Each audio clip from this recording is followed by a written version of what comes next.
Hello hello hello hello mike testing. Damini, તને ખબર છે ને કે હું અત્યારે મજાકના મૂડમાં નથી. શું કામ મૂડ નથી તમારું? હા, ઉતરેલી કઢી જેવું મોઢું કેમ થઈ ગયું છે? તને ખબર તો છે ને કે બહાર શું થયું? આદિ આદિ અલગ થવાની વાત કરે છે. અને એ કેવી રીતે મારી સાથે વાત કરતો હતો? મને ચોર કહે છે, મને સાવકો ભાઈ કહે છે. દામિની, અમારા બંને ભાઈઓ વચ્ચે આવું તો ક્યારેય નહોતું. આ બધું શું થઈ રહ્યું છે મને કંઈ સમજ નથી પડતી. તારી પાસે કોઈ એનો ઉકેલ હોય તો બતાવ ને દામિની. હું એને કેવી રીતે સમજાવું કે રોનક, તમે પહેલા શાંત થઈ જાઓ. આ તમારી હાલત જોઈ છે. હા, જેના માટે તમે એટલો અફસોસ કરી રહ્યા છો, જેના માટે એટલા દુઃખી છો, જ્યારે એકવાર એને જઈને તો જુઓ કે એને કઈ ફરક પડ્યો છે કે નહીં, કે બસ એ તો પોતાની મોજમાં છે. હા, આદિભાઈને આ વાતથી કોઈ ફરક નથી પડ્યો. ઉલટા નહીં તો વધારે ખુશ છે કે હવે અમે લોકો નોખા થઈએ છીએ. પડશે, એને પણ ફરક પડશે. એ અત્યારે ભાનમાં નથી કે એ શું કરી રહ્યો છે અને શું બોલી રહ્યો છે. કારણ કે અત્યારે એટલું જ સમજે છે જેટલું ભાભી એને સમજાવે છે. એના આંખો પર છે ને આ પ્રેમની પટ્ટી બાંધેલી છે. એને હકીકત દેખાતી નથી. તો પછી તમારે ખુશ થવું જોઈએ, કારણ કે આમાં તમારા ભાઈનો કોઈ વાંક જ નથી.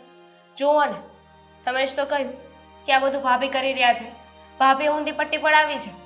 તો પછી આમાં ભાઈનો કોઈ વાંક જ ના કહેવાય ને. એ તો જે કરી રહ્યા છે એ ભાભીના કહેવા પર કરી રહ્યા છે. અત્યાર સુધી છે ને મને મોટા ભાઈ માટે કડું માન હતું, મારા જેઠ હતા.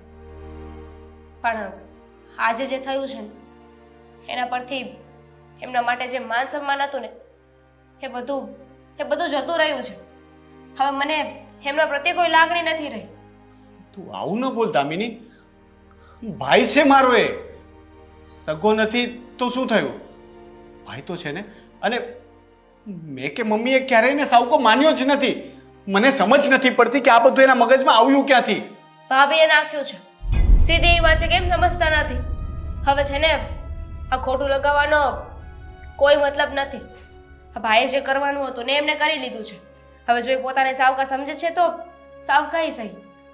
એમની ઈચ્છા નથી ને કે આપણે બધા સાથે રહીએ, તો એમણે જે કરવું છે ને કરવા દો. હા, તું બોલે છે દામિની? હા, આજ સુધી તારી જીભ નથી સુકાતી આદિભાઈ આદિભાઈ કહેતા. તું કહેતી કે મારા ભાઈ જેવા લાગે છે મને. અને આજે તું આદિભાઈ વિશે આવું બોલે છે. પ્લીઝ, હું એમના વિશે આ બધું નહીં સાંભળી શકું. સાંભળવું પડશે, કારણ કે આદિભાઈ અત્યાર સુધી મને એમની નાની બેન માનતા હતા, મારું એટલું માન રાખતા હતા. હવે શું કરી રહ્યા છે? હવે આ ઘરની બહુ સમજે છે મને, તો પછી મારે પણ એમની સાથે એ જ રીતના સંબંધ રાખવા જોઈએ ને. અને તમારે પણ આપણને પારકા સમજે છે તો પારકાઈ સહી. હવે એમને જેવું થવું છે ને આપણે પણ એવું થવું પડશે. જેવાની સાથે તેવા થવું જ પડે. આ દુનિયાનો નિયમ છે. ખાસ ને જીવનમાં એક રિવર્સનું બટન હોત ને તો અત્યારે જ હું મારો જીવ આપીને પણ રિવર્સ બટન દબાવી દેત. પણ આજે જે ઘટના બની ને એનો બનવા દેત દામિની. મમ્મીને કેટલું દુઃખ થયું હશે તને ખબર છે? આજ સુધી એમણે મને દુઃખી થવા દીધો હશે, મને રડવા દીધો હશે, પણ આદિને દુઃખી નથી થવા દીધો. અને આજે એ જ આદિ મમ્મીને ગમે તેમ બોલતો હતો. એ કહે છે કે તમે મારા સાવકા મમ્મી છો. રોનક, આપણે અત્યારે ભાઈને ગમે એટલું સમજાવીશું ને તો એ નહીં સમજે. એમને એવું જ લાગશે કે આપણે ખોટા છીએ. Accept the things. જેવું છે, જેવું થઈ ગયું છે, આપણે એને સ્વીકારીને આગળ વધવું પડશે. જો તમે દુઃખી ન થાઓ. મને ખબર છે ઘરમાં જે થયું એ ન થવું જોઈએ, પણ જે થઈ ગયું છે એને તો કોઈ નહીં ટાળી શકે ને. એટલે તમારું મન નાનું ના કરો. કંઈક તો રસ્તો હશે ને દામિની, કંઈક તો રસ્તો હશે ને. હા, આ જે થઈ રહ્યું છે એ રોકવાનો. કારણ કે હા યોગ્ય નથી, આ ખોટું છે. જો ભગવાન જો એક દરવાજો બંધ કરી દે છે ને તો એક બારીને ખોલી નાખે છે. એટલે એક રસ્તો બંધ થઈ ગયો તો શું થઈ જવાનું છે? આનો બીજો કોઈ રસ્તો હશે. આપણે બધા સાથે મળીને આને ઉકેલ લાવીશું. પણ અત્યારે જેવી ભાઈની ઈચ્છા છે ને એ જ કરવામાં બધાની ભલાઈ છે.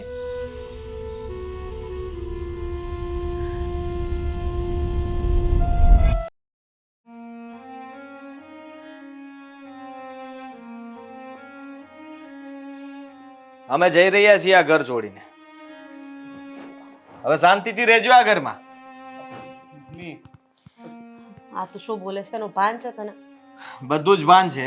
અને તું આ વકીલની ઓફિસે આવી જજે, બધું ચેક કરીને પછી સહી કરી દેજે અને આમની પણ સહી કરાવી લેજે. તે નક્કી કરી જ લીધું છે ને કે તારે અલગ રહેવા જવું છે? હા, અલગ થવું છે મારે. એમ પણ તમે લોકો આ જ ઈચ્છતા હતા ને? હા, તમે લોકો ના બોલી શક્યા અને મારી પાસે બોલાવડાવ્યું. અમને લોકોને આંખે કરીને આ સમાજ, સોસાયટી, કુટુંબ, પરિવાર બધાને બતાવવા માટે થઈને કે હું અલગ થાઉં છું. તમે તો સારા જ રહ્યા છો અને સારા જ રહેજો. ઠીક છે, થઈ જઈએ છે આપણે અલગ, મને કોઈ વાંધો નથી. પણ હા, ઘર છોડીને તમે લોકો નહીં, પણ અમે લોકો જઈશું. હા, કારણ કે આમ પણ જોવા જઈએ તો આ ઘરનો મોટો દીકરો તું છે ને. હા, તારા પપ્પાનું ઘર છે. હું એવું માનીશ કે તારા પપ્પાએ મને એક આયાની નોકરી આપી હતી કે એના દીકરાને મોટો કરું અને પગભર બનાવી દઉં, એટલે મારી જવાબદારી પૂરી થઈ જાય. અને આમ પણ મોટો દીકરો છે એટલે આ બધી મિલકત તારી છે. તું અહીંયા ઉછરીને મોટો થયો છે એટલે અમે આમાંથી કંઈ રાખવા નથી માંગતા. હું, દામિની અને રોનક હા ઘર છોડીને ગમે ત્યાં જતા રહીશું. આ તો બરાબર છે ને, એમાં રાહ જોવાની ક્યાં જરૂર છે? અરે ખરેખર દિલથી જવું હોત ને આ લોકોને તો આપણે અહીંયા બહાર આવ્યા ને ત્યાં સુધી જતા રહ્યા હોત. પણ નહીં, સિમ્પથી લેવા માટે ઊભા રહ્યા છે કે તમે આ લોકોને રોકશો. સિમ્પથી લેવા માટે નહીં, હિસાબ કરવા માટે રોકાયો છું. હવે ભાઈએ જે હિસાબ ખોલ્યો છે તો એ પૂરો તો કરવો પડશે ને. ભાઈ, 25,000 રૂપિયા છે એ મારા ખાતામાં બાકી લખજે અને બિઝનેસ છે એ બધો હું તને સોંપું છું. આ પ્રોપર્ટીની સાથે હું બિઝનેસના કાગળિયા પણ કરાવી આપીશ. મારે કંઈ નથી જોતું. ડિગ્રી છે મારી પાસે, નાની મોટી નોકરી તો મળી જ જશે અને ભગવાન એટલું તો આપી જ દેશે કે માં અને પત્નીને સાચવી શકું. બીજી વાત, રોનકે અને મેં કોરા કાગળ ઉપર સહી સિક્કા કરી દીધા છે. હવે તારા હિસાબે તારે જ્યાં પણ એ જોઈતા હોય ત્યાં તો લઈ શકે છે. અને છતાં પણ બીજું કંઈ એવું હોય જે કહેવાનું રહી ગયું હોય તો કહી શકો છો. હિસાબ પૂરો કરીને જ જશું ને.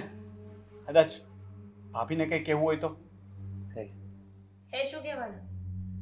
એમની તો ઈચ્છા હતી ને કે આપણે લોકો નોખા થઈ જઈએ, તો એ બંનેને જે જોઈએ છે એ તો આપણે એમને આપી રહ્યા છીએ. દામિની, એ બંનેને જોઈએ છે એ આપણે નથી આપી રહ્યા. એ બંનેનું છે ને એ આપણે આપી રહ્યા છીએ. સાચી વાત કરી ભાઈ તે.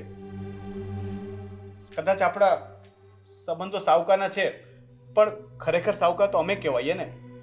કારણ કે આ ઘર તો પહેલેથી તારું જ હતું. હું અને મમ્મી આ ઘરમાં પછીથી આવ્યા છીએ તો સાવકા તો અમે થયા ને.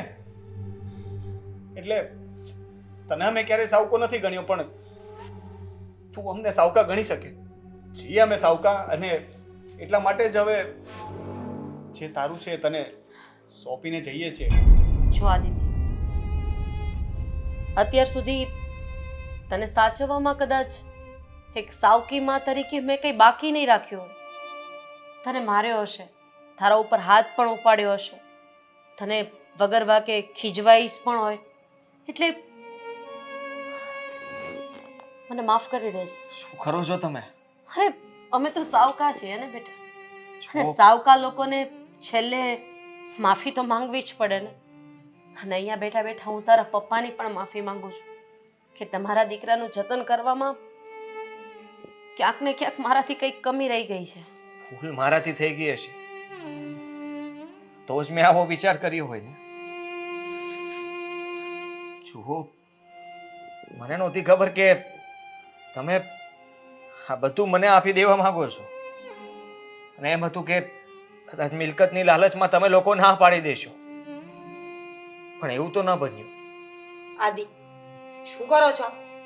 હા, લોકો તમને ફોસલાવવાની કોશિશ કરે છે, તમારું માઇન્ડ વોશ કરી રહ્યા છે, અને તમે છો કે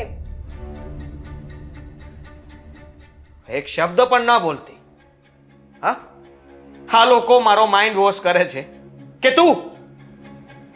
તને જરાય શરમ ના આવી? જ્યારે તું આ ઘરમાં નહોતી ને ત્યારે આ ઘરમાં શાંતિ હતી, આ ઘરમાં પ્રેમ હતો, લાગણી હતી, બે ભાઈઓ વચ્ચે, મા દીકરા વચ્ચે, એક જેઠ અને વહુ વચ્ચે.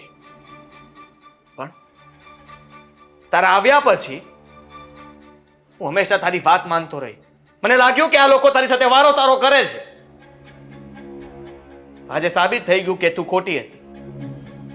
જો એ વારો તારો કરતા હોત ને તો અત્યારે આપણને અહીંયાથી જવા દીધા હોત, ભાગના સરખા ભાગ પાડી દીધા હોત, બધું મને આપવા માટે તૈયાર ના થયા હોત.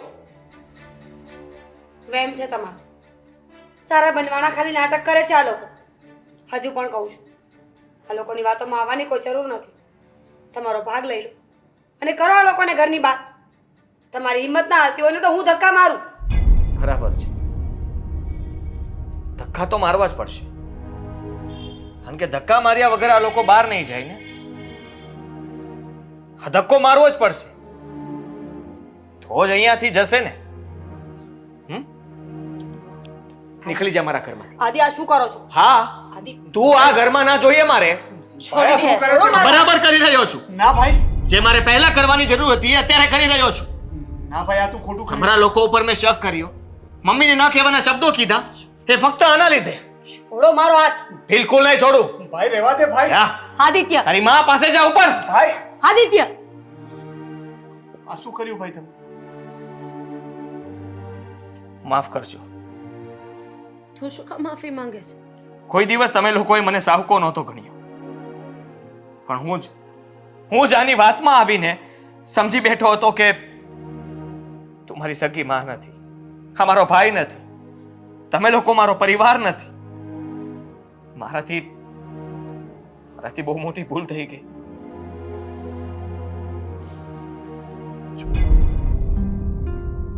જો આદિત્ય, મેં એનું બેંક અકાઉન્ટ બધું ચેક કરાવ્યું છે. એની પાસે કોઈ 25,000 નથી. એનું ખાતું નીલ છે બેટા. સાચું કહું તો મારા દીકરાએ એક પણ રૂપિયાનો ગફલો નથી કર્યો. તને ખબર છે ને કે તું જે આપે છે એનાથી એને કંઈ નથી કર્યું. મહેતાજીનો ફોન આવ્યો હતો, એને ઉપાડ્યા હતા રૂપિયા, હિસાબમાં લખતા ભૂલી ગયા હતા ને મેં બધું ચેક કર્યું તો મેં નામ રોનકનું ચડાવી દીધું. માફ કરજો. મમ્મી, ભાભી, બરાબર થયું છે. જે વ્યક્તિ આપણા ઘરને સરખી રીતે સાચવી ન શકે, જે વ્યક્તિ આપણા ઘરમાં ભાગલા પાડી શકે, એવા વ્યક્તિની આ ઘરને મારે કોઈને જરૂર નથી. કોઈ એને તેડવા માટે નહીં જાય કે મનાવવા માટે પણ નહીં જાય. આદિત્ય, પણ